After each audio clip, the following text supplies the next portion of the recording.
Hi everybody. This video is actually inspired by Caroline in the group. Um, Thanks, Caroline.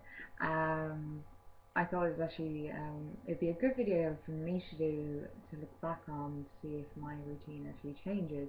But I'm going to be talking about my skin cleansing routine and my makeup routine. Now, at the moment, I actually have no makeup on whatsoever because we were doing full face. Um,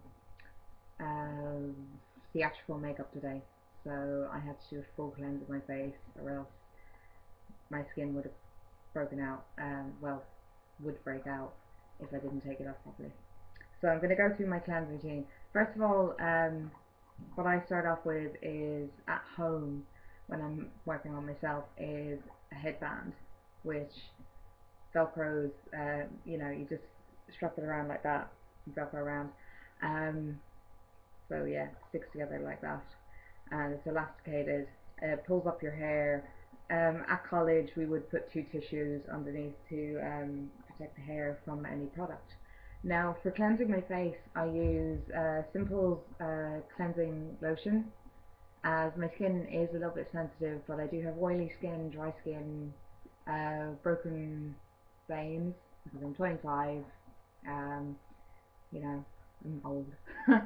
in the skin aspect, I'm old. I've passed the prime of my skin. Your skin is in its prime from the age of 18 to 25, and I've passed it. So yeah, I use this to cleanse my face first.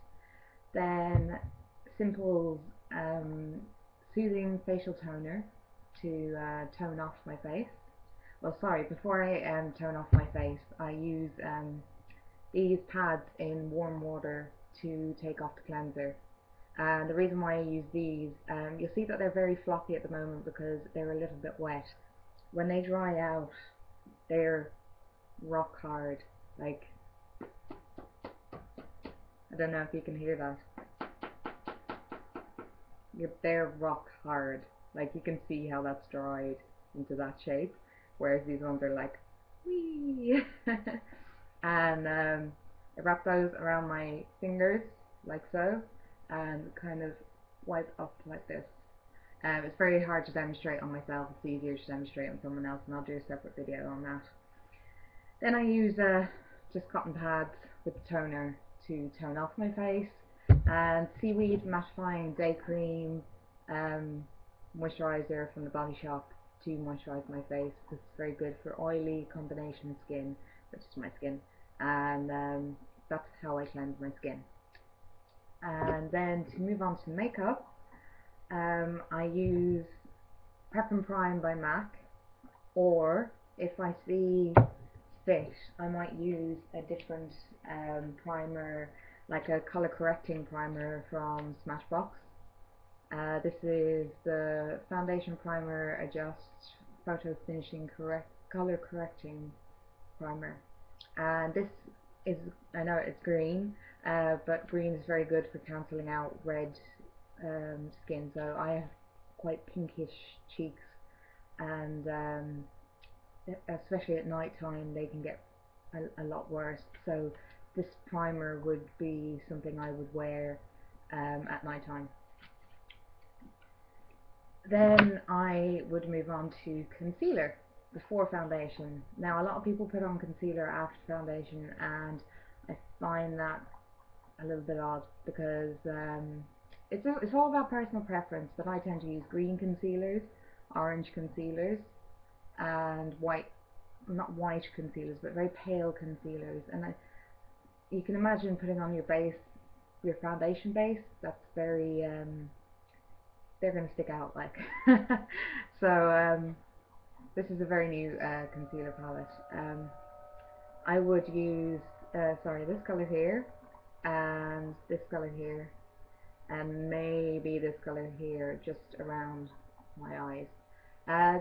The green concealer is very good for concealing red patches like around your nose, red cheeks, um, maybe if you've got red around your eyes. I tend to have purple around my eyes, so I would go for this, or an orange concealer. And then the paler parts I would put a little bit around my eyes, problem areas and stuff like that. and you only need the tiniest amount. So this palette costs around about €4. €4, yeah. It's from Catrice, and lasts for ages. So like I only just bought this recently. Then I move on to my MAC Matchmaster 1.0, and as you can see, it's really pale because I am really pale. When I actually put this on myself, it makes me look a little bit darker. I'm that pale, but that's what you get for living in Ireland. Now after that, I use a little bit of Revlon's Age Defying Face Illuminator in Bronze Light. This is it here. Now, as you can see, it's a brush kind of thing, and you twist it like so,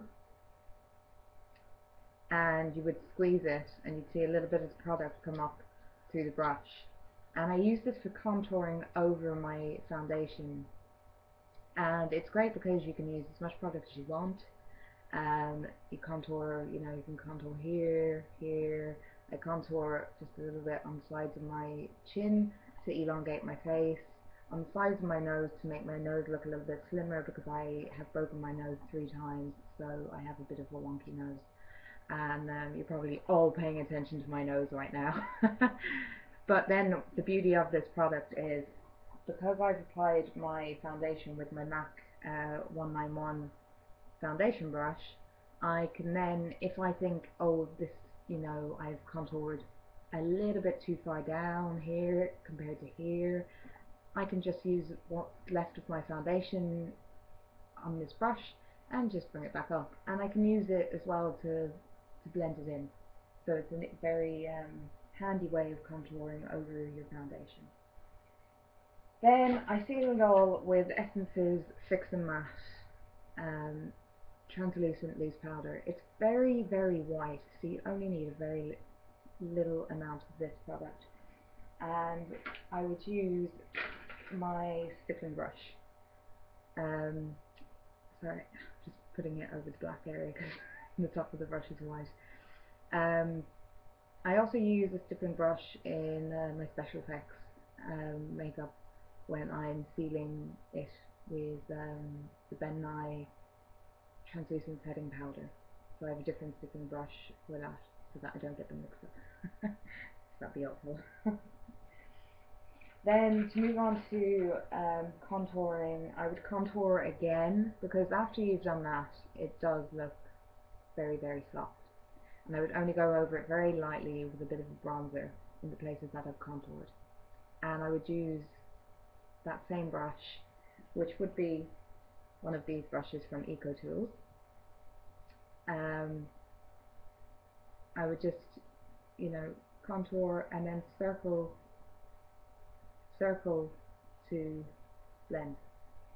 And I wouldn't actually go like this and then start circling. I would actually start circling like that, like start circling the brush, so that the brush, when it's circling, it starts circling as soon as it touches the skin. It doesn't go do and then start circling, because then the product that you have on the brush, where it hits the skin, that's where most of the product is going to be. So when you're circling like this in mid-air and you hit the skin, it's going to be very even. Anyway, so yes, I'll contour again, and then whatever blusher I decide to use, I tend to use powder blushers. If I use a cream based blusher, obviously that will go on over the foundation before you set it with the translucent powder. Use the blusher, do a big smile, put it on the apples and bring it out, blend it up to the hairline, and then I use a little bit of highlighter. And this is Revlon's Color Stay Mineral Finishing Powder, and I use it as a highlighter because it's extremely shiny. It's really great for a night out. Not so much for a daytime look. For the daytime look, I use a Gosh Magic Balls for a highlighter. It's a little bit more subtle, but this is extremely shiny. For people with oily skin who tend to have T-zones, very oily T-zones, not recommended. because it will just make you look like you have really greasy skin. Unless you're like me and you manage your oily skin very well. I used to not be able to manage it for years. Um, and if you are going to apply it to your T-zone to highlight your brow and your nose, then apply it very, very like minimalistically, because you don't want, you know, people to just see this like shining T-zone. So I apply a bit of it there on my cheekbone, and there. I would apply a bit on my T-zone and a little bit on my chin. And the reason why I would put it on my chin is because I've contoured on the sides of my chin to bring in those pieces, the sides of my chin. The highlighting brings out that part, so it elongates my face when all that stuff. And yeah, that's pretty much it. And then I would do whatever eyeshadow I want to do, whatever eyeliner, and Bob's your uncle, and lipstick or lip gloss. I tend to go for lip glosses because I've got short hair finally, and I'm just like, woo, I can wear lip glosses without getting big chunks of hair stuck in my mouth.